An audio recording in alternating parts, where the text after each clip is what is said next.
going. Okay, we are live. What's going on, everyone? Welcome into Straight Betting. Doing a little live show with my boy Land Your Bets. Josh, how are we doing today? We got a big old slate. I know we have mixed thoughts on big slates, but how are we looking at today? I don't mind it. I don't necessarily mind big slates anymore because I just look at certain games and I'm like, that's not a game I'm betting on. I might glance at it, but I'm like, this is for me a 7-game slate because there's easily like 2 games for sure I'm not betting on. A couple I probably won't be able to get a bet on down. Just like none of the angles I've been looking at.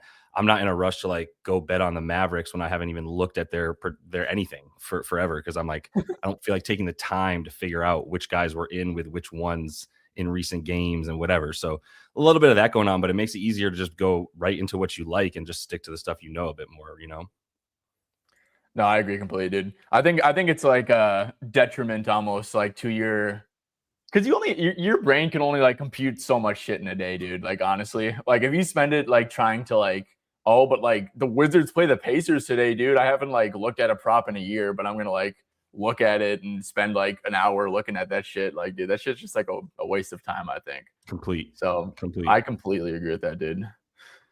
Anyways, I guess we'll kick it off here, man. I just added a pick, and I don't know how many people we got in here. We got 63 people in here. I'm actually going to wait until this place fills up a little bit. Guys, get this stream to 75 likes, and I will share a pick I just added. But for now, Josh, I'm going to kick it over to you. Let's start over with Memphis and Philadelphia. And I was wondering, is this one of the games you just skipped over, or do you have any thoughts on this game? Kind of a shit show for Philly, and of course Memphis is kind of always a shit show. But what are we feeling with that? Yeah, it is. That said, so VJ Edgecombe is still questionable for this one. You've got Cam Payne starting at point guard. I don't think the Philly should be. Yeah, they're 3.5-point favorites. Like they shouldn't be favored to blow out anybody, even Memphis at this point. So I think you get some folks that you would, the starters are going to be playing. This isn't like a blowout spot where you just try to find the edge of the bench and who's going to be in at the end and whatever. So I hit Kelly Oubre actually on the PR. And the only reason I like even looked at this, and I'm definitely not going to have anything for Memphis, but the reason I looked at this because I was like, he played 14 minutes last night. And I know that he was coming off recent injury, but really he'd been playing, right? I guess, yeah, he came back for the Atlanta game, played 36 minutes, and then 14 minutes 2 nights later against Cleveland when nobody's playing. They're on the front end of a back-to-back. They are trying to make the playoffs. They fell from the 6 seed to the 8 seed. The dreaded, 6 seed is what you want, obviously, so you don't have to get in the play-in, but they're now down to the 8 seed, trying to tread water until Maxey and Embiid come back. So if he did play last night because they were punting versus Cleveland because they knew they weren't winning that game and they know they're still trying, going up against a team that's not trying, they need Kelly to win. So I think he's playing full minutes tonight, and then he's got a beautiful matchup. And you look at all that green when he's playing without those guys and when he's getting the minutes, which should be to me like 35 minutes as like the most used player on the team tonight. 100%, dude. I think what you did, you're basically what you're doing is like you're buying low. Like the books like see dude, he's like a 14-minute per game. No, they don't think that. They're not that dumb. But right. They're seeing like a 14-minute game yesterday, and he's closing at 23.5 against the Cavs. And now you're getting Memphis, which is like 10 times the matchup, dude. Actually, like a great matchup for like catch and shoot wings, especially who are slashers. This is actually like a very high pace too. This is like a very, very, very ideal matchup for a Kelly Oubre of the world. And yeah, you're getting a great buy number. And yeah, I mean, that was him without Joel and Maxey. What was it? I think I did all time with like 31 plus minutes. Yeah. That adds up. Yeah. Like that's what he's been essentially, especially without Paul George, which was kind of what I was looking at earlier in the season. Put him at like 16.5 without Paul George, with Maxey and or Embiid, just with Maxey, right? And now you've got neither of them. 2-point bump. I got this at 17.5 on the points. So yeah, I think it's all good for him in this matchup. Yeah. Oh yeah. No, that's a good pick. And I actually honestly, so VJ is playing. I actually like, and yeah, if you got 17.5, dude, yeah, that's ridiculous. I like that VJ is playing, dude, because he's just at least like someone who can take a little pressure off of Oubre. I don't think VJ playing is like, I think that's actually probably a good thing for him personally. Yeah, I don't think it's a bad thing either way. There's plenty of usage to go around tonight. Maxey's got leading the league in minutes, right? So like he's gone. That's a humongous gap, bigger than normal. Yeah, So Nick Nurse is going to be fighting tooth and nail to not lose to a tanking team too. Yeah, this game just reeks of like a very competitive game. Kelly's playing like 38 minutes. VJ's playing like 40 minutes. All those guys probably are a just lot of like Quinn Grimes. I don't know what to do with like any of the bigs. Like I would love to be able to take something like a Dembona, knowing that he's starting and probably playing like 28 to 32 minutes at the most. I just don't think he's very good. Like I I don't want to take a Dembona to do. I don't know if he should be at 16 and a half points and rebounds combined if he was like playing at the Y, like in a pickup game. Like he's a good player that just doesn't get involved and needs other people to do stuff for him. So I can't even, like, I'm always gonna want to take a big against Memphis right now, and I don't think a Dembona is a big that you can take. Yeah. So here's my take on the Dembona. And this is so I have one official play. I'm going to be honest. That should just move like crazy. It was a GG Jackson under. No point in like saying it again. I do like Bona over 6.5 boards. I do think that like he's just clearly the guy over Drummond, and maybe it's always smart to wait for the starting lineup to drop because Nicholas Nurse like sometimes just can't make up his mind if he's feeling Drummond or if he's feeling Bona on a given night. But guys, if Bona is in the starting lineup and you can get this minus 118 at Builder, I think that's a really good price because I do think, you know, in a close game, like based off his recent minutes, I think he's pretty penciled in for like a 20. I'd probably have him for like 29 minutes or so like 26 to 32. And he does have like a pretty good rate all time of like those. And he's playing against Memphis, who doesn't have a center. So, you know, I agree with you. Can a Dembona take advantage of the scoring matchup? I don't know. I think he can grab 7. I think he can maybe grab 7 rebounds though. The boards, yeah, I get you. Yeah. Do you have anything else in this one? I don't think I do. Let's see. Does anyone have any questions for this? I'm gonna kind of go through like the comments a little bit. Let's see. Tatum threes. We'll look at that in a little bit, man. I do think that sounds pretty good, though. Not gonna lie. Dude, he's probably gonna shoot a shit ton. He ain't testing Wemby down in the paint off that torn Achilles. I'll tell you that much. Yeah. Let's see.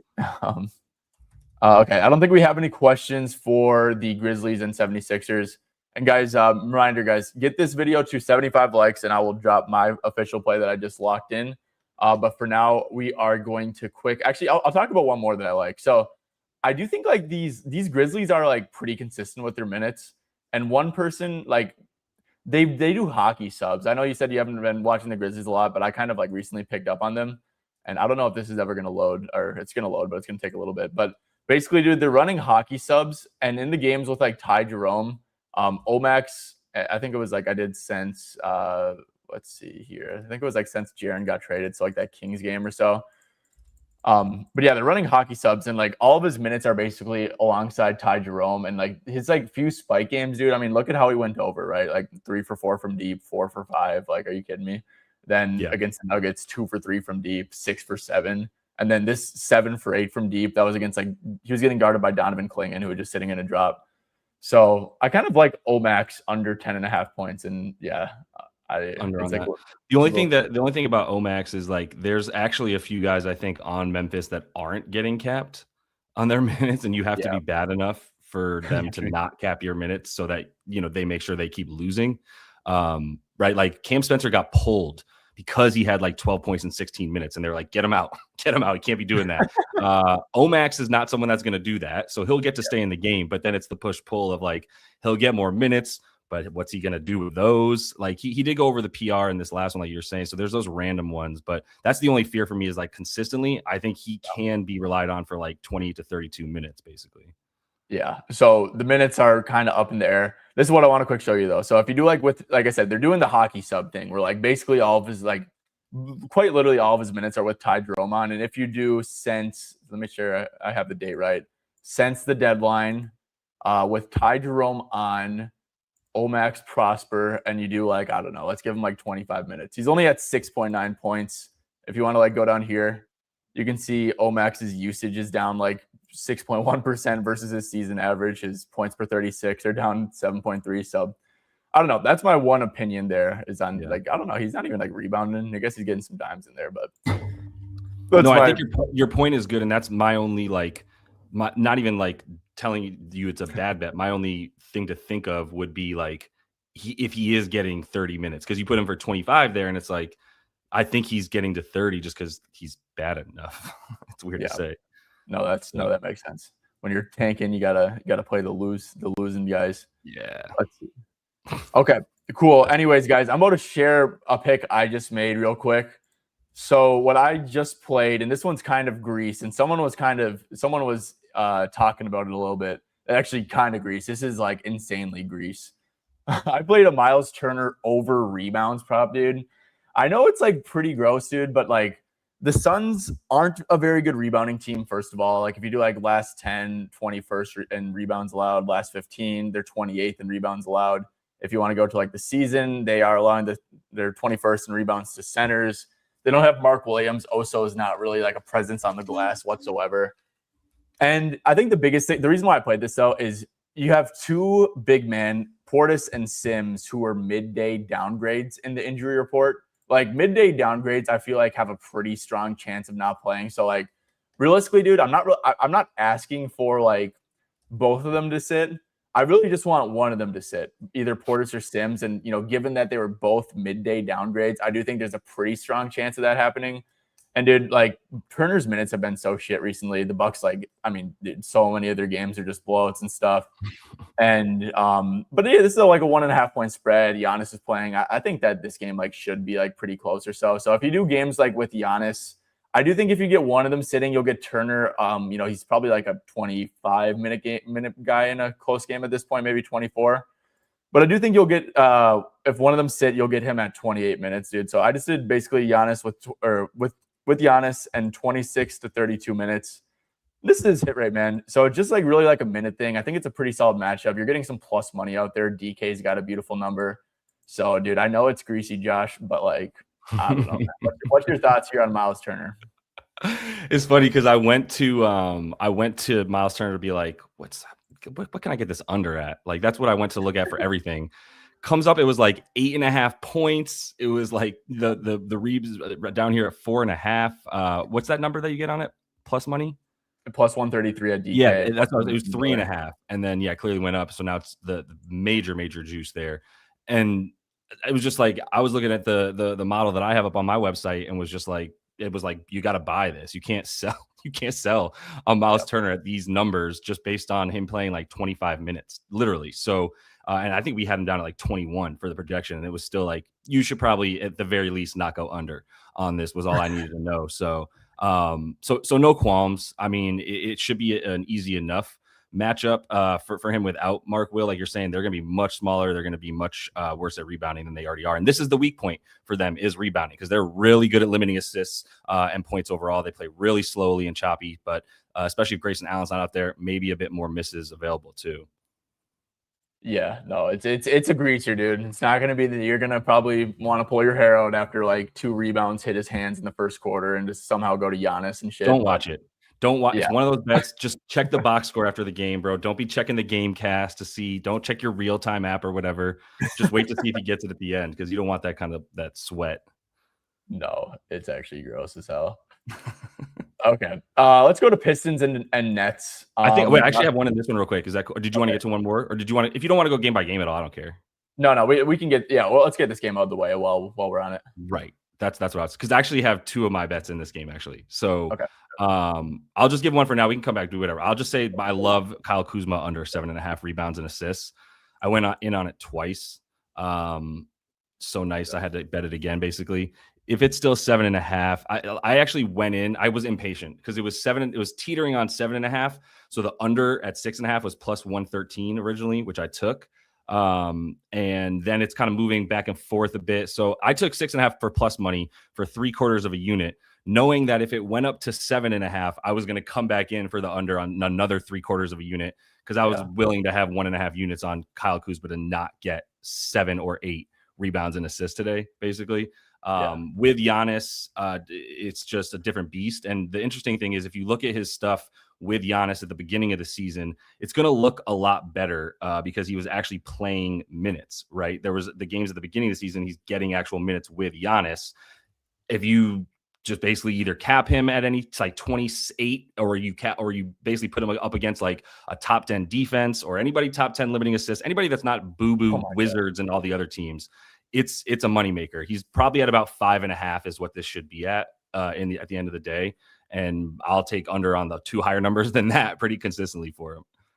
Yeah, dude. No, this is a good one. I guess would you recommend like laying like the juice at MGM and Caesars on 3/4 of a unit and then like I took three-quarter minus on the plus. 130 on 7.5. I took Yeah. plus 113 on 6.5 to the under. Caesars was the best spot for it pretty much the whole time. MGM was okay, but I'm pretty limited on the MGM, the only count I have there. So, but man, like, yeah, the only thing that goes wrong here is that somehow they get blown out, but there's a 1.5 point spread. It's just Phoenix playing at like a bottom 5 pace. So are the Bucks. Phoenix is a top 10 defense, even without Dylan Brooks. So yeah. When you take out teams that are the top 10 of pace too, and yeah. Yeah. No, he was a DMP the other day too, dude. So Yeah. I definitely do not understand where this like 7.5 line's coming from at least. Yeah. It should be 5.5, right? That's really what I think. Yeah, because even 6.5 is giving you plus money. So Yeah. No, 100%. I like that a lot. yeah. All right. Let's see. And then you said you have another one in here? Yeah, I did take Booker on the dimes. I like that, dude. It feels a little square almost, or like not even square. It's more like one of those bets where I'm like, am I the only person seeing this? Is no one going to move this line from 5.5? Like, I know my like $500 bet didn't do anything to it. So like, where's the betting on it? But like, basically, I think 6.5 flat, 6.5 minus 110, 115. I think that's fair. I think 6.5, like even money, I would be happy to take, just because 6 should be the projection for him. The Bucks, if you want to get into the matchup stuff, there's a stuff that basically it's pretty close to fair, but there's a couple things that push it over for me. The Bucks play the way that the Bucks play. They limit the pull up. They don't limit the catch and shoot. Giving up like bottom 6, giving up assists. It's just that they play slowly, so they're not giving up as many total things, but per 100, essentially, they're as bad as almost anybody when it comes to limiting dimes. So Book's been at about 12 potentials. I'll give him that projection again against this team at 12 potentials. Could be a little bit of like he was playing slightly limited minutes, finally played 35 last game against the Hornets. So that kind of stuff could be keeping his line down a bit, which is like, great. I'll take that. No, I agree completely, dude. And like, look at like his assist chart too. Like only 25% come at the rim. I mean, that's like, look at how like most of his assists are going like to the 3-point line. And that's like, I mean, that's what the Bucks are giving up, right? It's like perfectly correlated there. So yeah, I mean, I totally agree, dude. So he closed at 5.5 minus 113 against the Hornets, right? And now you're getting like a way better matchup, and it's like pretty stamped that he's like like in a competitive game, he's playing 35, 36 minutes. So yeah, this line feels like there's like a little bit of like a, he was on an injury restriction. It feels like that's like lingering a little bit. So no, I completely agree here, dude. That's a really good look. Love that one a lot. Let's see. Does anyone? Oh, you got Turner at 7.5. Jeez, dude. Yeah, good luck with that, man, dude. That should be a good one though. Let's see. Booker over 3.5 boards.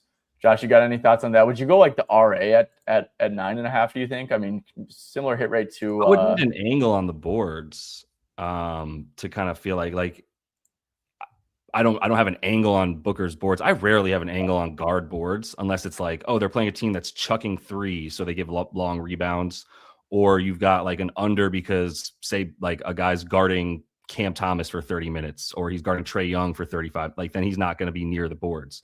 But other than that, like I would need more of an angle, honestly. I guess his chances are up at about like 8 to 10 per game, so that could be something to get you there. Just his recent numbers are enough to sort of say if he keeps on that path, then we're good. The Bucks are a decently bad rebounding team. They give up a lot of rebounds to guards, I guess it does look like, but it's also a slow-paced team. So I don't know. What about, did you have any thoughts on it? I mean, I think it's good, right? I mean, if you just like blindly do, like even you take like Brooks off the court, I mean, Booker, I guess per 34 minutes is only at 4.1 rebounds on the year. I mean, if you take Mark off, does that make a difference? We could see.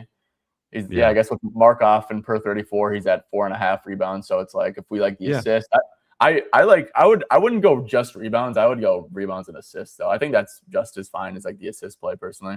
Yeah, that's interesting. Actually, you probably get a little bit of an edge on both, and if you put them together and get that same edge, what's the RA combined? Is it 9.5? I was just saying what the line is for him real quick too. Yeah. It's like you need 6 boards or 4 boards, 6 assists. Maybe you can get a 5 board, 5 dime game. I mean, I like it. Yeah. If you think you have a little bit of edge, like it's minus 104. So that would be a reason if you're like, I have a little bit of an edge on the assist, a little bit of an edge on the rebound, but the odds are better when I put them together. You can make the argument that's a decent look. I think it's probably about the same. Yeah, I agree. I think probably about the same. I think that's a good way to gauge it. Do you like Giannis's assisting potential given how the Suns defend his player type? Yeah, I mean, dude, so I don't really keep up with the Suns a ton, man. Like Zion just played them and only had 4 potential assists. That's like a little bit concerning. I'd say that Zion and Giannis are actually like incredibly similar players. Um, and yeah, the fact that Zion only had like 19 points and 4 potential assists, I think that's a little bit concerning. But I mean, I don't know who the Suns have to like match up one-on-one with him. Dude, I I can't think that believe no one made that comparison more. That is so accurate. I haven't really heard people call Zion Giannis, but I can't think of a better comparison. Two dudes that like are so strong and so athletic and just rely on bully ball for the most part, but they can dribble. I think that's a great call. Yeah. Yeah. So I mean, it's a little bit concerning that that Zion, I think he didn't have like a great game. Um, Suns are just like a good defensive team. They tend to do good. So I don't really have much on Giannis. Do you? No, I mean, I liked the idea of it when I was watching the first 2 games with Giannis. I was like, he's really tentative. He's not going to try to finish those things in the lane as much as he might normally, and the assist should be there. But then you look at his potentials and you're like, well, this isn't really standing out either. But it's because he's been at what did he? How much did he play against the Jazz? He didn't get to 30, right? He's still been at like 27, 28 minutes basically. Yeah, 27 in a pretty close game at 14. Close enough, I guess. So there's some weirdness with the Bucks where like someone was saying Giannis is interesting, and I agree he's interesting. I just don't know if it's interesting in a way that makes me want to bet on it. Really, it's more just like what is going on in Milwaukee interesting. Yeah, no, I agree completely. Okay, let's enough time on this is Phoenix Milwaukee game. Let's go over to Pistons. That's my bad. No, sure. No, we went over the plays, but we got a big old slate. Let's go over some other stuff. Pistons Nets. I played a Duran at 16.5. I do think that 17.5 is honestly good for like half a unit. I wonder what the PA, okay, if there was an 18.5 PA, I'd say go a full unit on that. But basically, reason for Duran, dude, I mean, if you go to like his head-to-head, and you could even take out and just do like with Cade. I mean, so far this year, he's at 25.5 points on 27 minutes. Brooklyn gives up a shit ton from less than 10 feet, a shit ton with pick and roll man, a shit ton in the restricted area. And yeah, I mean, the game's in Brooklyn. MPJ's playing. Like, the Pistons haven't really looked great, dude. I mean, like, I do think that like blowouts definitely in the range of outcomes and stuff, but I don't know. At the end of the day, dude, like he's at 18.2 points in games with Tobias and Cade on 27.3 minutes. If you like, just like as long as this game isn't like a ridiculous blowout and he can get like 24 to 32 minutes, I mean, this is the line he's over in, I don't know, 70% of games. So I think that Duran's still pretty low, even at this 17.5 line. I did get in this on a 16.5, so I would only play half a unit. But is there anything you got? Any thoughts on Duran or this game, Josh? I think we're in agreement on a lot of stuff, but like this is one of those games where they just lost to this team. Yeah. They've lost 4 in a row. They're gonna be locked. They're probably gonna wax them. So like that. I mean, they won by 53 last time, dude. So any projection you have for how much they're gonna wipe the floor with Brooklyn, probably reasonable. If you're like, they could win this game by 40, it's like, yeah, they just won it by 53. So what you're saying is pretty reasonable. And then you add on the 4 straight losses. I don't know how they're gonna like respond to that. We haven't really seen them with that level of like losing this season at this point. They haven't lost 4 in a row. So now they've got the Celtics like nipping at their heels. I don't, there's so many ways this could go that I mostly think blowout, which makes me go like, well, what are people going to actually get before they get sat? Are they going to get sat, or are they just going to try to play 30 minutes to make sure they win by 40 and make a statement? I'm all over the place with it, as you can tell. Yeah. But I want to take some overs for Duran, and I do want to take some overs for Cade. I just don't know how to get there, or at least on the dimes for Cade. But I would be actually fading the points for the same reason that I'm scared to take an over on Duran, which is like, I don't even think he needs to get 25.5 points. But he could get 9.5 assists, and part of that is based on that right there, what you're looking at, which is look at that second game they played. He played 26 minutes. He had 18 potential assists. I don't think he needs 35 minutes to get 10 dimes against the Nets. But you need him to have like 6 at the half to feel like if when they're up by 20 at the half, he's still going to get enough minutes to get like 3 or 4 more, Yeah. Let's see let's do it with games with Duran. I feel like Cade is always he always gets 9 assists too. Like he's always like by this mark, dude. I think this is kind of a crazy line, dude. Like 9.5 assists. Yeah. What do you close at? He closed at -132 against the Heat. I guess plus money against the Spurs, but like this is like the same price as what he closed at against the Spurs, who are like a really, really good defense. Right. So yeah, I mean, I like this, dude. I think this is like a really good one. Like last 10, assists allowed. They're bad at defense, bad at assists. it's low-key going to be a bad scoring matchup for him because right. he's going to get blitzed. I mean, he's one of the more like pick and roll reliant scorers. Yeah. Because he can shoot over anybody that comes at him. He's still like that mid range when you're 6'6" or 7 is enough. Yeah. Yeah. So no, I like that assist a lot, dude. I think that like a Cade assist Duran points parlay could be pretty money. And like, it's like, okay, if the game stays close, like Duran's going to probably go over points and Cade's probably and that's why the game might be a bit closer than we think, is like they're going to play their starters full, because it's another case of like they're not trying to win, but they can play their starters and lose comfortably, or at least by like double digits. And yeah, so I want to fade MPJ. These are like all the looks and leans that I have, is like I really want to fade MPJ at 22.5. He just showed us that he was willing to go off against them and play full minutes, and they actually came back and won. This is the point right now in the season where it's like there's so many things that you might not consider that are going to happen in this game. There's such a wide range of outcomes in this type of game with a team that's in first and a team that's in last. In March, it's just like there's a wide range of outcomes, man, and most of them end with them losing by at least 10 to 15 points. But like you got a lot of ways things can go wrong, basically. Maddie Stevens is in the comments that he likes the idea of Duncan in this one, which makes sense for like catch and shoot guys. Not sure if you thought about Duncan Robinson today at all. Yeah, I think Duncan. So one thing that does, I guess, concern me a little bit is just like the Nets, like actually like really don't like. I think they give up like the fewest threes attempted on the year, but also I do see the vision with that because of Cade getting blitzed. Like what the Nets will do is sometimes they'll be like really big paint funnels when they can like switch with Claxton, but like you can't like switch like Cade's man onto Duran. I don't think he's just too damn big and will like punish that post matchup. So if they're doing blitzing, that should lead to a lot of catch and shoot looks. Yeah. So let's see against the Nets. Let's see what has he done against the Nets with Cade this year. Yeah, I don't know. I guess the volume, but like just such shitty minutes too. I don't know. I actually really like never bet on Duncan. Do you? No, I haven't bet on like maybe all season, honestly. I think I might have one bet on him. Didn't cash, I'm pretty sure, as I remember. But yeah, I think like I know Matt's been hitting him over when he gets to a certain number too. Like I think 10.5 is a pretty good number compared to some other lines that he's had. So it's somewhat of a market play, I would imagine. No, I think Duncan's like an 11.5 guy usually, right? Yeah. So no, I definitely see that. Yeah, that's where it would be. And Nuker was talking about Claxton under points, and I'm like, that's one of those bets that falls under like I love it, except for I think he's going to play 32 minutes. There's no Daron Sharp either. Yeah. Should he score? No, he hasn't been taking shots, but like this would definitely be a game that I would bet under on Nick Claxton. He takes 8 shots, plays 33 minutes. Like it's that type of game, I think. Plays 33 minutes, yeah. It's weird without Sharp. Because I think the Nets have like Grant Nelson and stuff. Like they have like some like weird big men that are gonna get like killed by like Stewart and Duran if he ever gets matched up with him. But because it is the second night of a back-to-back, and I don't know how many minutes Clax played 21 last night. Yeah. So yeah, 21 last night. Last night was the Daron Sharp night more. Yeah, and then he gets ruled out weirdly enough. But cool. Let's see. DB, my DMs ain't work for the gift card twin. DB, like, what do you mean the DMs? Like, you can't DM me because I definitely don't have DMs on private. So, I mean, try DMing me again. If not, DB, comment on one of my posts recently so I can get into contact you that way. Okay, let's move on to the next game here. Let's see. We got Wizards Heat. So, I mean, I guess this one's kind of weird because Hero's a game time decision. I mean, and Wizards, I know you. Do you have any Wizards thoughts? Because I definitely don't, but should we just move on? They're not a real basketball team. No, they're not. Would you bet on anybody for the Heat?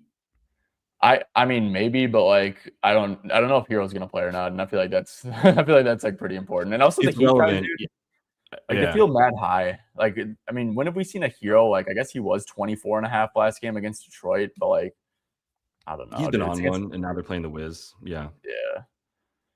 But I mean, on one, like, what does that mean? Like 25 against the Nets and 26-point wins. Like he's been hitting a bunch of shots, but yeah. But I don't even know if he's gonna play. I don't even know if I definitely wouldn't be betting overs on Hero right now, not against the Wizards if he plays. Yeah. People are asking about Myron Gardner. Dude, I'm actually mad that this got brought up before me because I wanted to bring up Myron Gardner. And like I thought I was going to be like, I want to talk about Myron Gardner, and then everybody was just going to dip out of the stream or be like, who the fuck is that guy with the whatever. But like, look at Myron Gardner, 20 plus minutes. You're going to have 3 games maybe. He's maxed out at 23. That's the most minutes he's played in the season. You got 5 games there. He opened at a PR of 13.5, and now it's up to 15.5, but he's at 18 in these games. Like, one of them was against Washington, but you lost the edge. If you got someone is saying that I think it's Sawmill Park High said he got Myron Gardner DD at 17.8 to 1, which is beautiful. 1780. So like, that was a great snipe. That feels like a Hard Rock play. I know I've gotten 1750 on a double on Hard Rock for somebody. And that's the only book leaving it up overnight. So that's it. Cause you're just scraping the end of the bench. That's what we're doing for Miami in this game, is like, they didn't even play Trae Young. They sat him. So what does your projections have Gardner for minutes at? Like, I can't get him to more than 25, right? Cause like, you have to really, and that's leaning into the blowout. Yeah. So the exact projection for him, pull that up real quick. Well, who the hell do the Heat even have available, dude? Like, let me quick. Right. Do they have like G League guys or who? Like Drew Smith. I don't know if he's on the injury report. Yeah, Simone, I guess. I think Jovic is out, right? Mm-hmm. So Kashad Johnson's available. Is Kashad Johnson back? Wow, big. Yeah. So the G League guys are dude. What the hell? Why is Terry Rozier not available tonight? Yeah. Wait. He's not allowed to play basketball. Jameer Young's out, I guess. I mean, dude, this is a shit show. See, that's the thing. So for Myron Gardner, it's hard to like get any kind of automatic, numbers to project him for more than 18 minutes, right? And that's strictly just because of how many guys are actually available for this team, to your point. But in 18 minutes, we have him at 12.5 PR. So I guess if you get him to 25, you're basically saying 26 PR. Yeah. So they have like a Trevor Keels. Oh yeah, they have Yakachonis. So it's going to be like Bam, Pell. This is probably going to be the starting lineup, right? And then nowhere though off the bench. With or without Hero. You got Hero in? I guess with Hero if he plays, but you have Hawkes starting? No, Hawkes. I think Spo will bring. No, he just wants him to come off the bench. Yeah. Yeah. Dude, this is like Jaime. Like, this is like a Jaime 6-man like stat pad game, dude. And if you guys are into futures, this is like the type of game you bet like Jaime 6-man of the year, and then like you wake up and you get like crazy CLV and stuff. What is Jaime triple double? 40 to 1. I can see it. I think someone was asking about Jaime RA at 10.5, and I think that actually makes a fair bit of sense. Honestly, looks like it's kind of moved though. Yeah, it's still around. Probably like a 28 to like 34 minute game for him, and like. He just creeps over stuff, man. Like, there was a point in the year where they were still undervaluing him. He was probably like 19.5 PRA and it's the wrong spots. And like, now he's at 30.5 because it's the Wizards. And it's just like, I think this is a good bet, dude. Like, I mean, it's 51.5% without using any filters, right? His usage is going to be higher than usual. It's against the Wizards. So it's like, if this is like a 51.5% bet, usually it's probably like a 62% bet or something against the Wizards and with his current role. So I like it. It makes sense. Oh wow, 4.5. There's a lot of things that can go wrong, but I don't. He should be playing. I was gonna say, is Drew Smith hurt? I didn't even still see that because that's a guy that will probably get minutes as a backup point guard. He doesn't have lines, so it just doesn't matter. Okay. Was there anyone else? Okay, let's move on to this next game. We can maybe circle back once Hero. Yeah. I mean, I know you mentioned this, dude. I have no thoughts on this Hawks versus Mavs game. Do you? I do not. It's tough for me to get there. I thought about assists for Okongwu. Those are gone. Wow. It opened at 2.5 plus 100.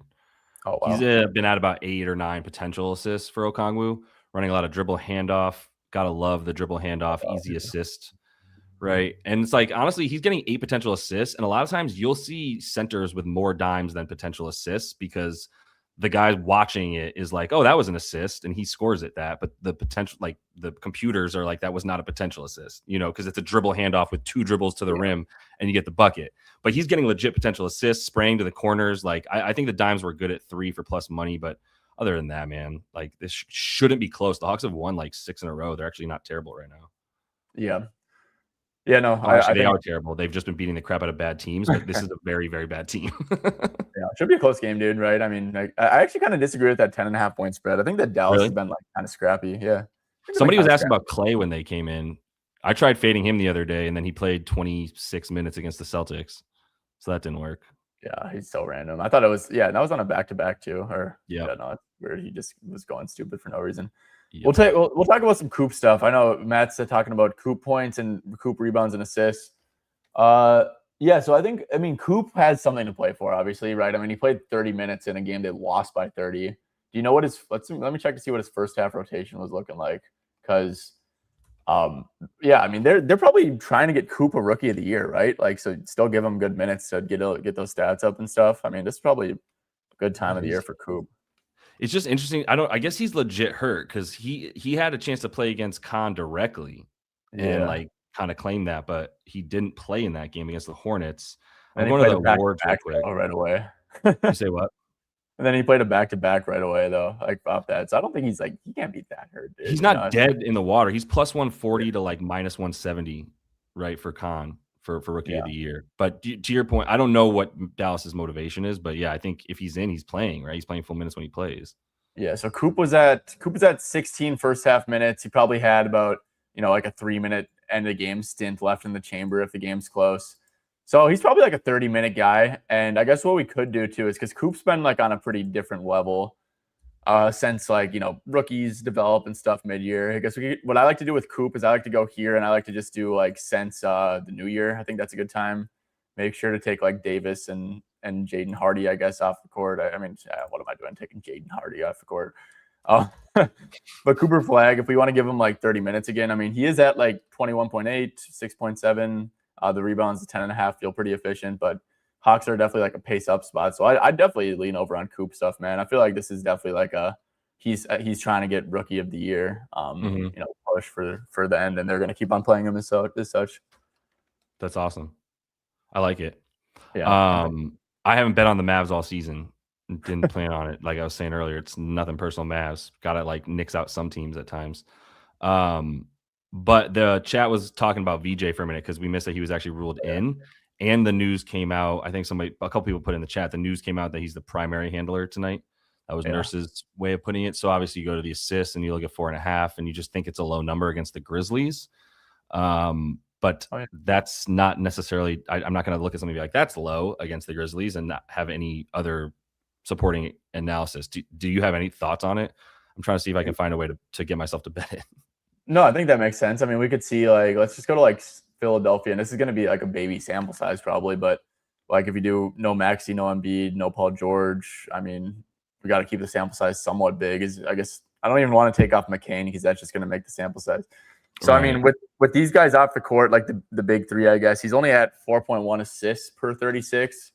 Now VJ, it is his first game back from back. If he wasn't like on any injury, I would actually say like this is such like a 38-minute projection. Well, they said specifically that he's not on a minutes limit. Does that do anything for you?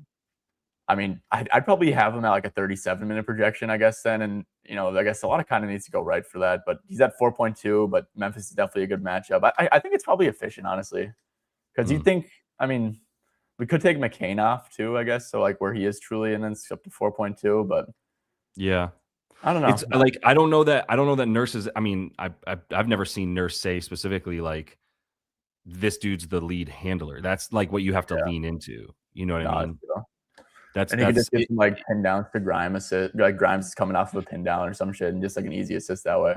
And it could also be weirdness too, though, where he's getting hockey assists, like just to play devil's advocate. Like, what does primary handler mean? It means he's the guy bringing the ball up or something, and then what? His first pass is just a nothing pass to the wing to get the offense started, or are they going to run pick and roll with him and a Dem Bona? Yeah, I mean, maybe, dude. I guess. Then kill my Bona. VJ Edgecombe.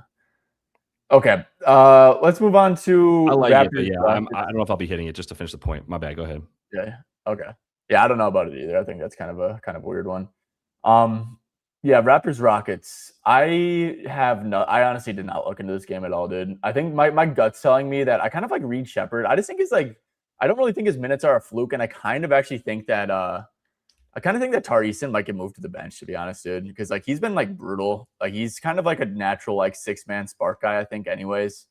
So, I mean, if you can like do like Reed like 30 plus minutes, I mean, he does pretty damn good. Like, even if you do Yeah. games with KD and LP, like he's at 18.9 points, and Raptors are definitely a good defense, but I don't know. I think Reed's interesting. Yeah, he's interesting. I agree. I thought I prematurely predicted that he was going to take Tari's spot in the starting lineup, and then that last game against Charlotte, they started Tari over him. But he still played 36. You could argue that the 36 was partly because of the blowout, but I think he's just at 36 now. Like that's some of the intel and coach speak that I am buying into, which is like there's a level of Ime having to just resign to the fact that even though this isn't one of his best defenders, it's the only guy that does what he does, even including KD is not looking for somebody to pass. They're both their best pull-up shooters, but like they don't have anybody else, man, doing what he does. So I think he has to play him 36 minutes and live with the fact that he's not as good as Amin Thompson on defense or whatever. Like, Yeah, exactly. Dude, Ime is such like a tweak about like being like insanely defensive minded. It's like, dude, like you guys, I mean, have you watched like the Houston Rockets play offense, dude? Like that's the thing. I'm right. Like you're gonna have to sacrifice some of that, man. Yeah. So that it's not Josh Okogie playing 28 minutes. Yeah, no, I agree completely, bro. So I mean, that's probably my only look, dude. I really didn't like look into much. I do think that Ingram sees some pretty vanilla coverages. Rockets more so are like a single coverage team, but they will be aggressive on specific guys. I don't think smart coaches, because Ime, say what you want about him offensively, he's definitely a smart defensive coach, and I think he'll live with Ingram, beating guys one-on-one and settling for middies and stuff. So I saw people talking about Ingram, and I think that's a lean over for me, I guess. But KD stuff I would stay away from. I think Scotty Barnes is going to guard him, and Scotty's like honestly like insane defensively. Yeah. Yeah. For me, this is actually one of those games where I was like, I don't bet the Raptors. I don't know how to. Like I didn't bet Donovan Mitchell or Darius Garland last season when they played together because I don't know which one's going to do what that game, and that's kind of how I feel about Ingram, RJ, and IQ is like, and even Scotty. Like I don't know, right? I always forget Scotty too, but he's their best player probably. So yeah, I can see Ingram points. It's just there's no consistency. There's no patterns that I can like lean into for this team in any way. So and there's no like strong market number that I feel about any of them for anything. So I agree completely, dude. Yeah. I agree completely. It's a shit Read show. or nothing. Read or nothing. Read or nothing. All right, let's move on to this game. Celtics Spurs. This is my favorite game, and I don't have anything yet. I need something on it. But real quick, guys, if you are enjoying this type of content, make sure to hit the like button, hit the sub button down below. I do have Josh's Land Your Bets channel down below. I'm guessing most of you guys probably know about him. Pretty big channel. But if you don't, then you're struggling a great betting viewer and not a Land Your Bets viewer. Check him out. Check out his channel. There's probably more than you think these days, bro. You're killing it on YouTube. I got put in the algorithm doghouse for some reason like a month ago. I kind of did too, dude. I put myself in the doghouse by losing a ton of that's exactly how I should say it too. Yeah, I put myself in the doghouse. Okay. So I think Stephon Castle is in a really good spot.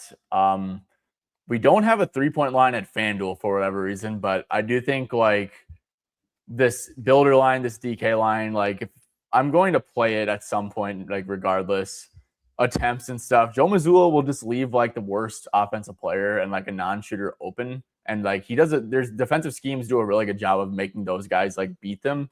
So Stephon Castle last game head to head, only 1-3, 1 for 7. Dude, I mean, this dude literally shot 3 for 16, 1 for 17, and like cherry on top, 2 for 5 from the stripe. I mean, with that volume, dude, like just give us like 6 for 16, like, I don't know, another 3. And that's like what, an additional 7 points, another free throw. That's additional 8 points. That's 17 points right there in only 27 minutes. And he's still kind of shooting like shit. So, I mean, 31.7% usage rate in this game, which is up 7.3% from his season average. So I think this is a really good Castle spot, man. I really do. I wish this line is 14.5, but what can you do, man? I might end up playing that. I want to play something Castle related, but what's your thoughts overall on this Celtics Spurs game? I love it. Yeah. It's going to be a little bit of a 90s basketball game, I think. Like there'll be some offense for sure, but like I think both these teams know how to guard. So yeah, the pace, I don't remember what the Spurs are at. I thought they were playing pretty slowly too. They are 13th in pace. Yeah, they're hard to like nail down with how fast they're going to play because I mean, they'll have like a game that's on pace for like 225 points up until the fourth quarter, and all of a sudden the game ends at like 260 because they just go ballistic in the end of the third into the fourth. That scares me. We saw that against the Rockets. I don't know fully. I really don't know what to do with much of this game. One thing I've been leaning into potentially was still like Tatum being undervalued, but I don't have anything telling me he's playing more than 27 minutes. I ran myself in circles with this one. My thought here is Jason Tatum over 5.5 points in the first quarter. And I'm not a big first quarter bet guy, but I like relying on minutes and attempts in a quarter. And I know that under normal circumstances in the past, all last season, Jason Tatum was 12 minutes of first quarter, and his lines were consistently anywhere from 7.5 at the lowest to 9, 10.5 even in the first quarter when he'd be playing all 12, taking like 6 shots, getting 2 to 3 free throw attempts in one quarter. There is a little bit of shout out Mike in my in the Discord, who's always got these types of angles. Jaylen Brown is observing Ramadan. I don't know what time the game is versus sunrise, but the minute stuff, this was actually a wagon when Kyrie was celebrating Ramadan, and you could fade his first quarter points because he hasn't eaten all day, and then he's not going to eat until he's like shoveling a banana in his mouth in the middle of the first quarter and trying to put down some energy bars, right? Because he hasn't really eaten shit. He's got to play a basketball game. That leads you to go over for the other guy who's going to get a few more minutes. And I mean, he played 9 minutes in that last game. So I just I'm still thinking 5.5 is like, we're never going to see 5.5 for Jason Tatum once he starts being himself at all. Right. So yeah, that's my thought. No, and then, the way I ran myself in circles with this was like, do they want him for the end? What if he doesn't play as much in the first quarter because they want to make sure they only play him 28 minutes, but they need him for the stretch down the run. So he has to only have 20 minutes played going into the fourth, like going crazy with it to where I'm like, I might just hit the 5.5 to shut my head up and just see how it goes, honestly. Yeah, no, I think that makes sense, dude. I mean, I wouldn't see any reason for him to go back down from like 9 at least. Like, I don't think he's ready to play 12 minutes straight, right? Like yet, but that's another good point. I think you're gonna see him like, with 9. And I think so at 9, what do you think? Like, what do you think at 9 minutes? Does that seem still a little bit high for 5.5? Dude, I feel like I'm just so like unfamiliar with Tatum, dude. Or not unfamiliar. It's like I'm not used to him playing, right? I don't remember. Yeah. Yeah, so he was at like 8 points and 11.2. It's probably fair to like assume that's going to drop like a little bit just because he's maybe a little rusty. No, I do agree. I definitely lean over on this. I do think Tatum. Someone was talking about threes, and I actually like really, really agree with this dude. I mean, he was a 10 3-pointers attempted, 36 minutes. I mean, dude, it's against the Spurs, right? So he's gonna get that drop coverage. He's just like not gonna, dude. I don't think he like fully trusts himself like to explode to the basket like you need to against the Wemby defense. Yeah, I think that like you probably see like 8 or 9, 10 attempts from deep from Tatum here.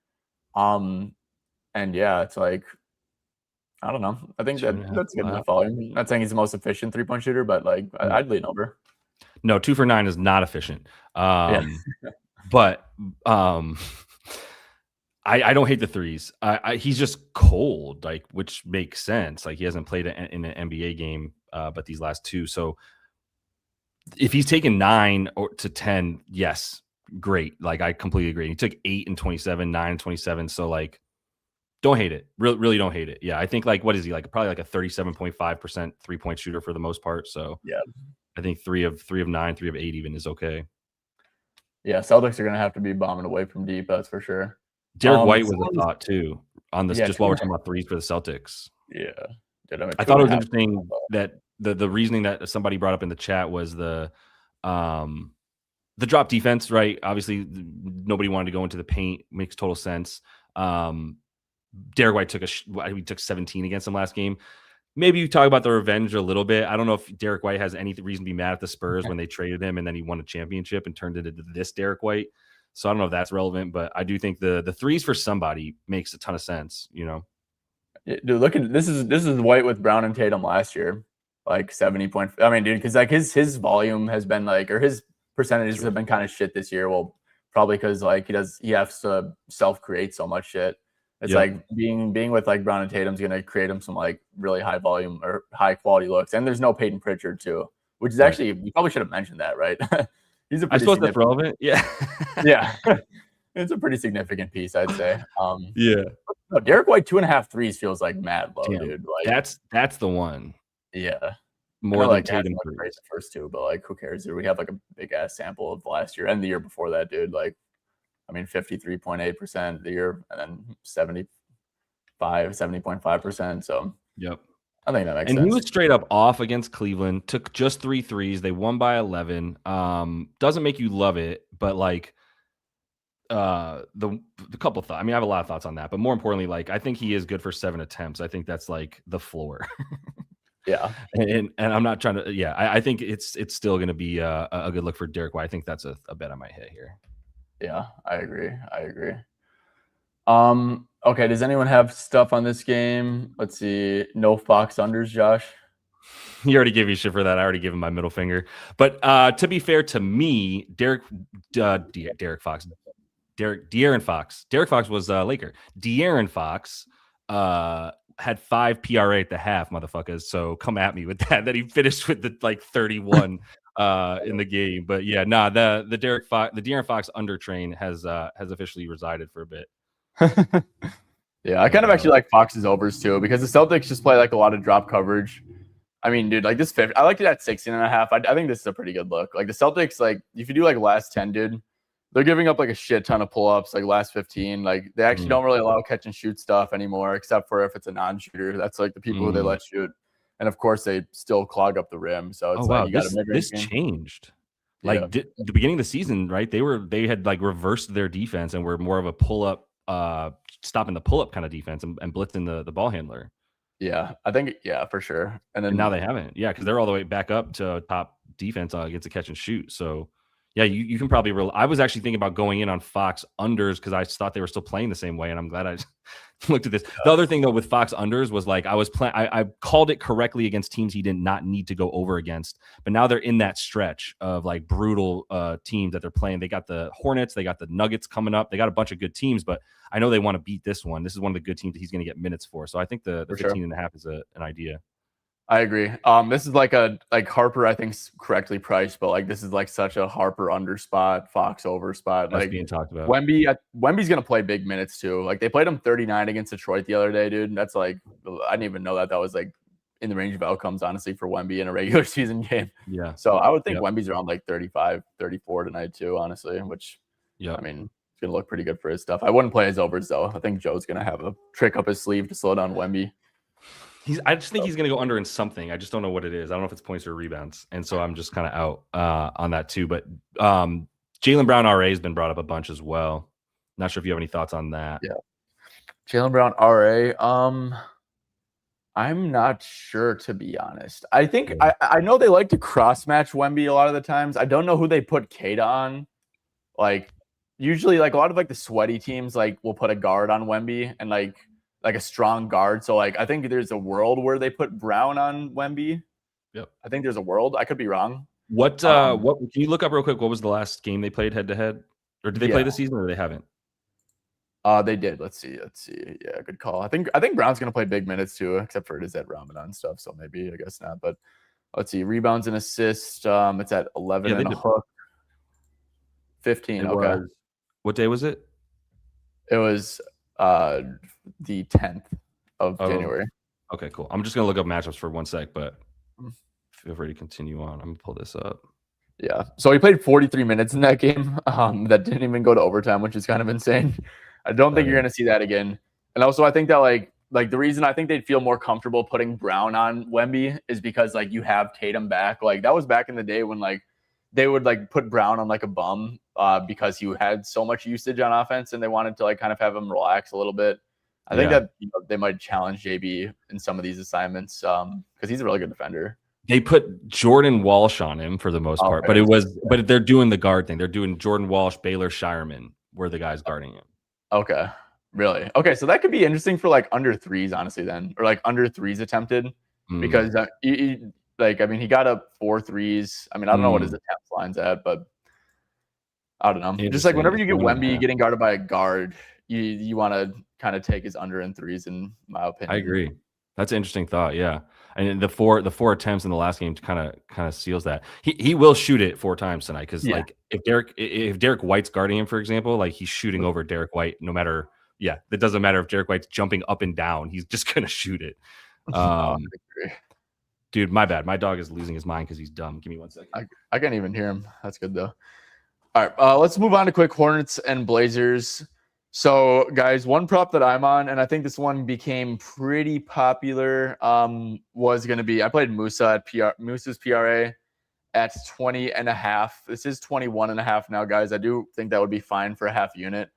I also really like over 11.5 PA. And actually, guys, I would go over 11.5 PA for a unit rather than the 21.5 PRA. I know this line's not like super widely available or anything, but basically, guys, reasoning behind this one is, and also, guys, 2.5 assists. Looks like that kind of got adjusted for. I really like that too at plus like 140-ish. But if you go head to head, he had 5 assists. And honestly, guys, like we probably could put on the film. I'll quick put on the film just so you guys can like watch this, man, because I really like showing stuff like this. So like, hold up, let me go to NBA.com. Blazers versus Hornets. But basically, guys, if you guys have ever watched Donovan Clingan, he just sits in a super, super deep drop. And what they did was they used Musa Diabate as a handoff hub. And real quick, guys, I am going to get this up real quick. I'll put up. It's probably going through my screen. I want to just quick show you guys like what I'm talking about here. Let me quick unshare the screen and share. Share screen. Let's see. Oh no, there she is. I think. Okay, Josh, can you see it? Yep. Okay, so this is how like Musa. Look at where Clingan's like sagging off of him. So easy dribble handoff, dude. Little floater. Like that's like as easy as it gets to get dimes for Musa. And that's just because of like where Clingan plays in the drop coverage, right? Kobe right there. I mean, easy as it gets, dude. Like just they like give him the assist on that. Yeah, exactly. That's what I'm saying. So I really like his PA too. Like that 11.5 PA, guys, I do think is pretty money. I would highly recommend playing that. Just like a little, I mean, they kind of like played it okay there, but still, it's like, you know, they're just sagging off Musa. So they're super like inviting of him to get those passes and stuff. And I guess that was just kind of like a skillful play. But like the first 3 ones were really like not fluky whatsoever. You know, they were just like pure drop coverage and stuff. So yeah, like look at how much Robert Williams even is sagging off of him. It's like they just play deep drop, easy. Yep. I can't believe that. Yeah, little film session, eh? How many assists did he have in that last one versus them? He had 5, only 5 potentials, right? But like, of course, dude, I can guarantee you, like none of those assists were even potentials. Like, right. Yeah, that's funny. 13 points on 7 shots. Interesting. I like that look. Yeah, so I went with PA too because I think Musa's got like a sneaky little floater game to him too, and I do think like that shot will be there. I mean, obviously defensive versus position because of Clingan and stuff. Like if you're getting guarded by Clingan, yeah, it's like you touch the ball more and stuff. So I think the PA is a really good look. That's hilarious. Also, it's hilarious to me that Musa's seen as the dude who like leads the league in rebound chances per minute, and we're going PA for him, which I love because it means you're swimming upstream. You're not going with the crowd and just like taking the stuff that's been beaten to a pulp. Do you have any thoughts on the boards? He had a great game against him. He had 11 boards on 22 chances in those 33 minutes. But so I took 20.5 PRA, but I'm saying like now that this is. Like, to be honest, dude, when I gave it out, I like the PA more, just not like it was literally only at like DK and like 365 at like in the morning. So I'm like, okay, I'm not going to grade that. So I took like the PRA at 20.5, but like I don't see a reason of putting like rebounds in it. I mean, I do think the game's going to be close. So, and like, I do think they trust Musa in like the close games and stuff. And, you know, maybe it's just good for his overall minutes, but yeah, kind of my thoughts there. Yeah, we've only got a 3-point spread too. Yeah. Hornets have lost 1-2 in a row because they beat the crap out of Boston. Then they lost to the Heat and the Suns. What is this? A pretty tough end of the road trip? 1-2, just 2 right now on the road. So I don't know. I'm just trying to see like if there's something that makes me like because I was thinking Brandon Miller PR in that sense too. His rebound chances have been pretty high. Pretty much around like 11 per game over the last like 6. It dipped down to 4.5 because I am thinking like this is a fast-paced team for Portland, and maybe we can get a little bit of a value on some of the Charlotte guys. Like sometimes you'll see Charlotte plays slow, Portland plays fast, but sometimes you will get some value on the team like the Hornets, who doesn't normally play fast, but they're sped up, right? And so there are more opportunities essentially because they're sped up by Portland, and the market doesn't always take that into consideration. So that's something that you can find. Like you can find some overs against the Heat a lot for that reason. Good defense, but they play so fast that there's a ton of opportunities.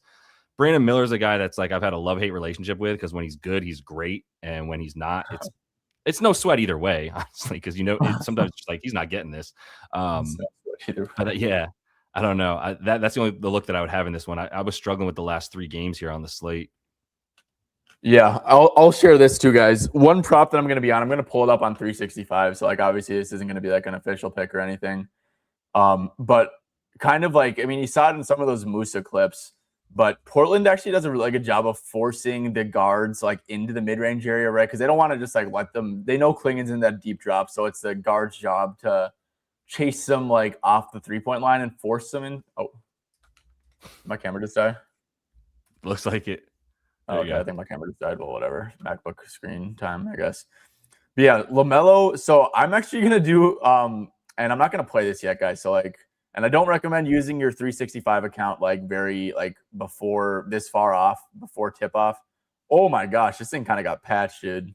I was gonna say LaMelo Ball used to have like 2.5 for his 2-point field goal made lines on 365 and 5.5 for 2-point field goals attempted.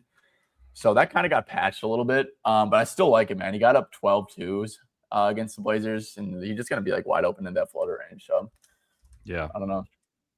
I think it's a pretty good look. It could be, yeah, the floater stuff too. Did LaMelo sit in that last one against them? I saw a lot of Zion James out there. I think he might have played. Yeah, no, played. Yeah, against Phoenix and stuff. So he's been chucking, dude. Like, geez. Yeah. Okay. Pacers Kings shit show kind of, but I mean, I don't know, dude. Like, I don't have any thoughts personally. Yeah. Did I get bet down? No, I did not get a bet down in this game. What was I looking at in this game? I had thoughts. Oh, I did get a bet down in this game. Is Jarris Walker assist still 4.5? And can you fade it still? No, I mean MGM. It's gone. Yeah. I noticed that too, bro. He played shit minutes the last time. It was actually without Nembhard and Siakam against Memphis. He played 25 minutes. So like he's even like part of like the too good to tank or something, I guess maybe. Well, they lost by 19 to Memphis. I forgot about that. Yeah. I don't think it would hurt my soul any more than losing to Memphis right now. Like, I think it's worse to lose to them than, and maybe the Wizards, then Memphis. If you lose to either of those teams, go take a long look in the mirror.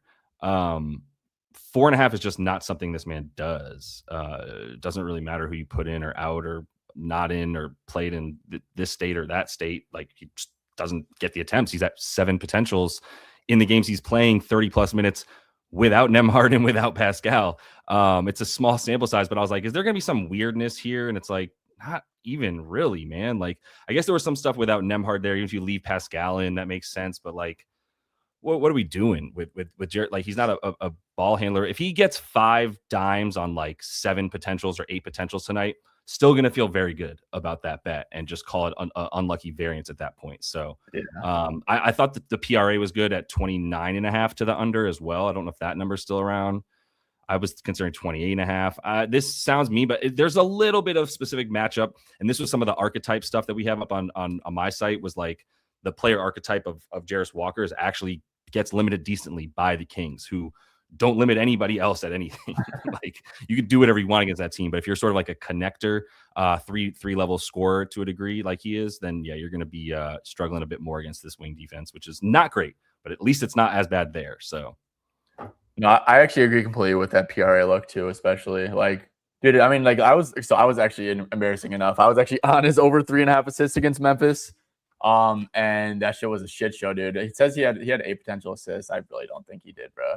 I was watching that shit. But yeah, he only played 25 minutes. Like, yeah. So I mean, well, he could play 32 tonight. He could play, like, we shouldn't just assume he's not going. But you're saying it's like we shouldn't just assume he's going to play 34 because right, like he's now their best player. Like, no, I agree. Too, but no, agree. I literally agree. Yeah, you don't have to talk about this game at all. If you were just like, I'm out on this one, I totally get it. This was just one thing I noticed. Okay, guys, I have another prop. Not official yet. I don't think he's gonna play personally. But I'm going to play Draymond under 21.5 points, rebounds, and assists. If KP, so KP he just ruled in? Like, no. He just got no way. Kristaps is available to play. That would shock me. No chance, dude. There's no way. I don't believe it, but he's not on the injury report. It doesn't seem like so. Does he have props? Yeah, he has props. They're at 15.5. So Kristaps is in, dude. I might as well play this, honestly. But here's the thing. I don't think Draymond's gonna play. That's why, there's no harm in foul, I guess, if you think he's not gonna play. But if you look at this is a new tool that I added, guys. It's called the back-to-back rest tracker. I'm sure you guys have seen this a little bit. But it shows who's on the second night of a back-to-back. You can see, guys, Draymond obviously played last night. He played 32 minutes. He's had in 4 straight back-to-back scenarios, he's rested at least one game in 4 straight occurrences. So started out the year, he was playing back-to-backs. Now he's coming off of a 32-minute game. He's not played the second night 4 times in a row.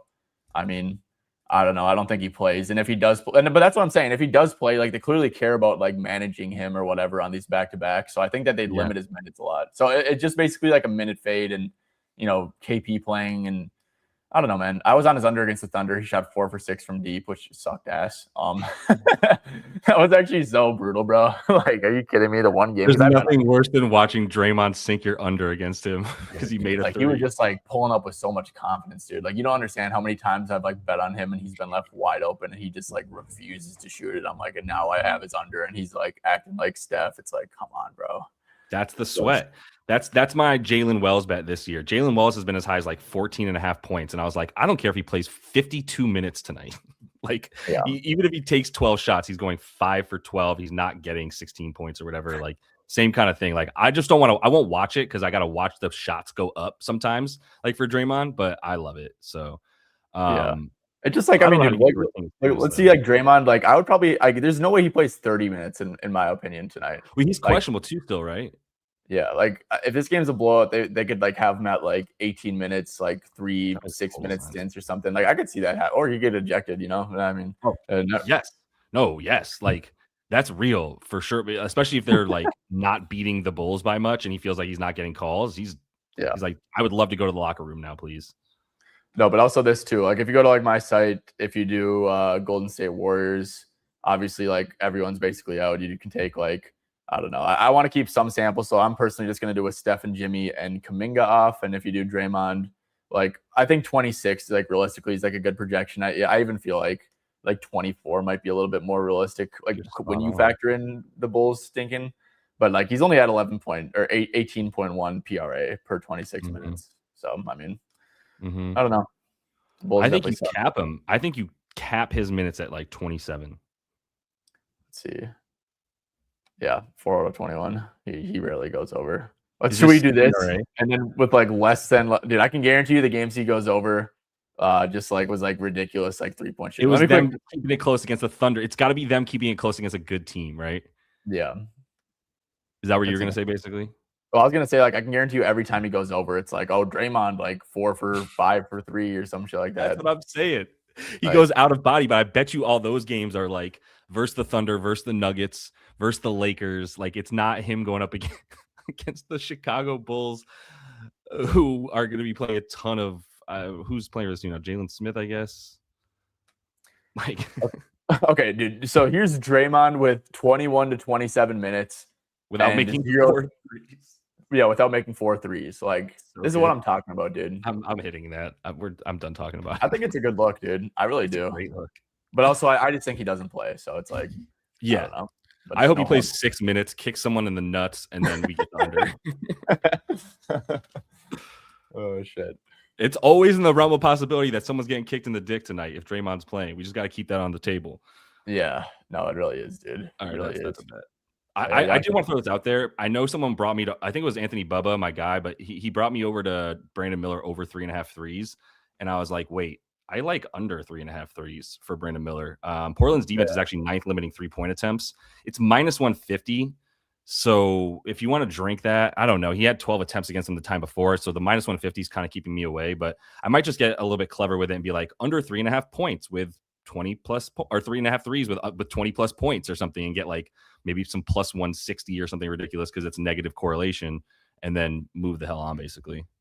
But I just want to bring that one up because I thought it was interesting and I've been looking at that for a sec too. Yeah. No, that one's I think that 12 3-pointer attempt game was somewhat fluky, but also you're just going to be pissed if like you see him like get like a wide open 3 and drop coverage. Like, oh, why the hell did I bet this? I'd be real pissed. You're right. So I mean, we Sometimes you have to ask yourself, like, will you be too pissed if this loses? Then just don't bet it. Yeah. Yeah, then just don't bet it. Yeah. So Wolves Lakers, I played Luka. I got him at 31.5 points. I mean, wash, rinse, repeat, single coverage with the Wolves. I think that LeBron probably sits. I saw he didn't practice yesterday. He also like makes the team objectively worse. So it's like, if I'm the medical staff, I'd be like, hey, LeBron, like, you know, just rest up, man. We need you for the playoffs, you know. They're like, I don't know, man. That knee looks kind of nasty. Yeah, and then they just chop it real quick. Yeah. Damn. But do you have any thoughts here for Minnesota Lakers? This is one of those 3-ish games that I don't touch because I don't bet the Lakers. I don't like betting Luka teams. I don't like betting a team that a guy just has the ball in his hands the whole time, and it's like whichever one of the spot up shooters he feels like passing to that day is the one that you try to bet on. And yeah, just like this team isn't going to look like this team next season. There's not going to be a LeBron. There's going to be lobber guys that are going to be going to the rim like Jackson Hayes style players, but actually good. And then shooters. And so like this is not a Luka team. So I don't even know how to bet on it. And I haven't touched the Timberwolves because I also hate betting on them. Trying to figure it out. It's like these guys with like all the usage. Like it's always Ant for 30 or what? Like we got to hope it's the Julius Randle 6 assist game. Like do you think it's the Julius Randle 6 assist game? I don't. So I think that if Julius had a worse matchup, I think that this Julius actually like this he's been so dog shit, dude. Like this dude like literally is shooting like 20% from deep for like the last like 2 or 3 months. It's ridiculous. I do think this is a good matchup for Randle. Just like the Lakers are like just so switch heavy. It seems like they don't like really tend to like double a whole lot either. Mm-hmm. I don't think they have like any like real good person to put on Julius here. And Julius had like a really good postseason against them last year as well. Like I believe like if you go head to head against him, yeah, he was kind of frying them in the postseason. So, but with that being said, little sneaky angle, slow-mo Kyle Anderson is available for tonight and he's going to play. So the Wolves are going to run a 9-man rotation. And Ant's minutes are guaranteed. The rest of the crew, I think Jaden's are probably pretty guaranteed, but like the rest is kind of going to be like some like hot hand approach type stuff with them. Like I wouldn't be shocked if like Nas plays like 20 minutes. Wouldn't be shocked if Randall plays like 28 minutes or something. I think all that's in the range of outcomes. So yeah, I do lean over on Ant stuff tonight personally. Like PRA, I think it's a halfway decent look, like 38.5, but don't have anything too crazy. Mm-hmm. Yeah, no. I just I don't feel comfortable. It's not a type of game I'm feeling about betting. So I do agree with this. Luke Kennard, I actually really like that, man. The under 8.5 points, dude. I know he's been cooking, bro, but like this dude cannot keep getting away with like 2 for 3 3-point shooting every single game. Like I think it's a decent game. I know that's he is like a 43% 3-point shooter or something, but we're chasing volume, right? It's just a good lesson in like you can't stay that hot. So dude, I can't stand dudes like Luke Kennard and Cam Johnson who like are objectively like really good 3-point shooters, but like just like refuse to ever like shoot them in volume. Like they just like want to like protect their percentage and shit. Like I can't stand that shit, bro. I think that's Kennard. I think Cam Johnson is just shy.